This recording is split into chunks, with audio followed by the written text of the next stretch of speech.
With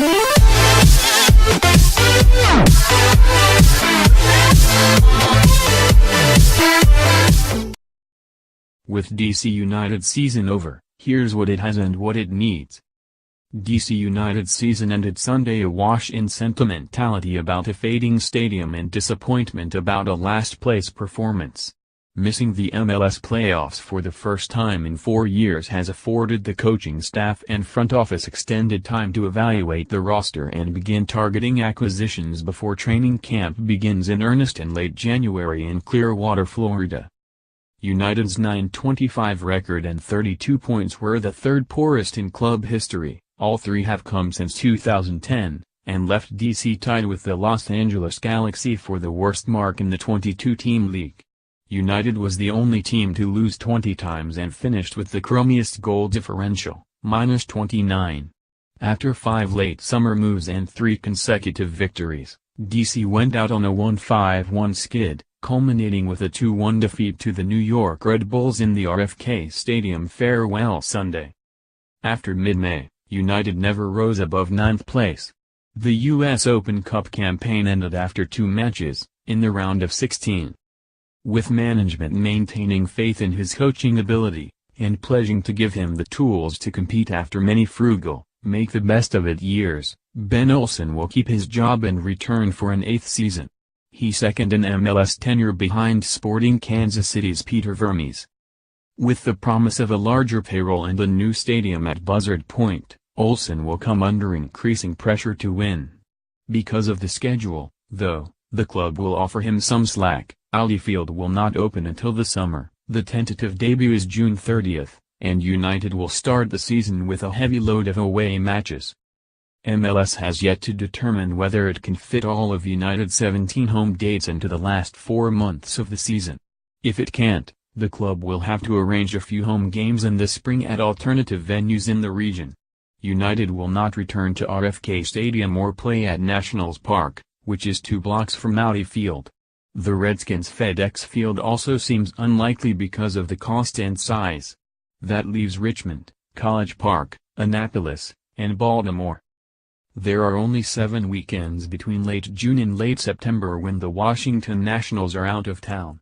The Nats might have playoff games in October, though with such uncertainty, United wouldn't avoid specific dates. United is working around the baseball schedule, which was finalized last month, and seeking to avoid overlaps that would cause major logistical and parking problems. In 2010, while awaiting completion of Talon Energy Stadium in Chester, PA, the Philadelphia Union played 8 away matches, plus 2 home games at Lincoln Financial Field, home of the NFL's Eagles. The debut in the new stadium took place June 27. Regardless of location, United will need to address several positions.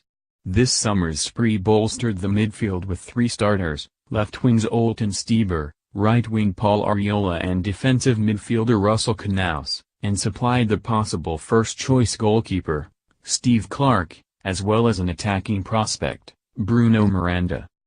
The reboot was a good one.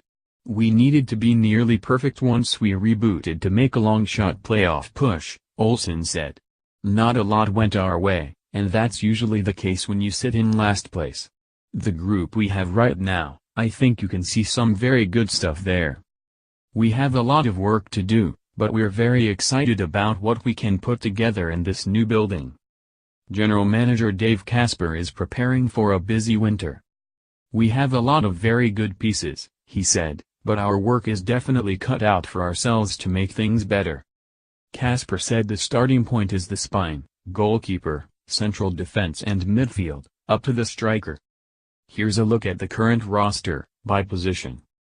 Goalkeepers, Bill Hamid, the longest-serving player on the roster and prime starter for 7 seasons, turned down an offer from United that would have at least doubled his base salary. Instead, with a hunger to play in Europe, he chose free agency and signed a pre-contract with Midtjylland in Denmark. He'll join his new club when the winter transfer window opens in January. He has really wanted this, Casper said. Every off-season for as far as I can remember he was in my office, he was in Ben's office, talking about where can I go train? I want to get seen. I want some exposure. And I want to talk about a potential move. That day is finally here for him. Clark, a 3-year starter in Columbus before spending 6 months with Danish club Horsens, started the last 5 United matches and will enter the winter break as the first-choice keeper. The club is also in the market for someone who will challenge Clark for the starting job. The others on the roster, Travis Reh and Eric Klenowski, seem more suited to vie for the number 3 role. Defenders. The backline was in flux all season as center-back Bobby Boswell departed via summer trade, center-back Steve Birnbaum missed time on 3 occasions with concussions, left-back Taylor Kemp skipped the last 11 matches with a hernia injury, Sean Franklin's conversion from the right side to center fizzled, Nick DeLeon shuttled between the backline and midfield, and also underwent hernia surgery. Chris Corbin Chris Odoyatsum filled voids on the corners, and Jalen Robinson gained 5 late-season starts in the middle. Olsen used 15 different combinations. Even if Birnbaum returns to form, United will need another centre-back to strengthen the middle. DeLeon's versatility is valuable. Franklin seems unlikely to return. Midfielders. United has a strong core with Stieber, Ariola, Knaus, Luciano Acosta, Ian Harkes and Lloyd Sam, assuming the club exercises its option on the English winger. Decisions await on defensive midfielder Marcelo Sarvez, 36, central midfielder Jared Jeffrey, who didn't play in the last 8 matches, Rob Vincent, whose knee injury sidelined him for all but the first 2 matches, and Julian Buescher, the 2016 first-round draft pick who was loaned to second-tier Rochester late in the season. Patrick Nyarko, a solid performer on the wings for 1.5 seasons, did not play after July 22 because of his 8th concussion in 10 years. It's unclear whether he will resume his career. Chris Rolfe, a standout attacker in 2014-15, has not recovered from a concussion suffered 18 months ago and, although he was on the roster all year, effectively retired. Nyarko, Rolfe, Franklin, Boswell and Ramid accounted for about $1.4 million on the $3.845 million salary cap this year. Some of the new cap space will go toward the contracts of players who joined this summer. The club is high on homegrown signing Chris Durkin, 1A, U.S. starter at the Under-17 World Cup. He can play defensive midfield or center-back. After playing on loan with second-tier Richmond and appearing in United's U.S. Open Cup matches, is he ready for first-team minutes in 2018?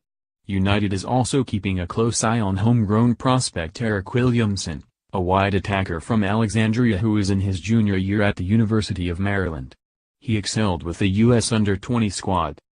Forwards. After going scoreless in 17 of 34 matches, United is in the market for a proven striker. And it might use designated player cash to accomplish it. Last winter, Chicago solved its scoring problems by signing Hungary's Nemanja Nikolic to a $1.7 million base salary. He led the league with 24 goals as the Fire rose from last place in 2016 to third this year. Patrick Mullins is atop United's depth chart, but his 5 goals came in 2 matches over 4 days last month. Overall, amid 2 injury setbacks, he appeared in 20 games and started 12. Mullins's best role would seem to be as a primary reserve and spot starter. De'Soren Brown arrived mid-season and scored twice in 16 appearances. He has a sizable contract option in 2018, which United won't exercise but could restructure.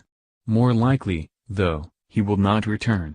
Miranda, a 19-year-old Bolivian who made 5 substitute appearances, is on loan from Universidad de Chile through 2018. Casper was scouting in Argentina recently. He didn't specify the targets or their positions, and plans to visit multiple South American countries soon. United will have the 2nd or 3rd pick in the numerous MLS player acquisition platforms, behind the Galaxy and, in some cases, expansion Los Angeles.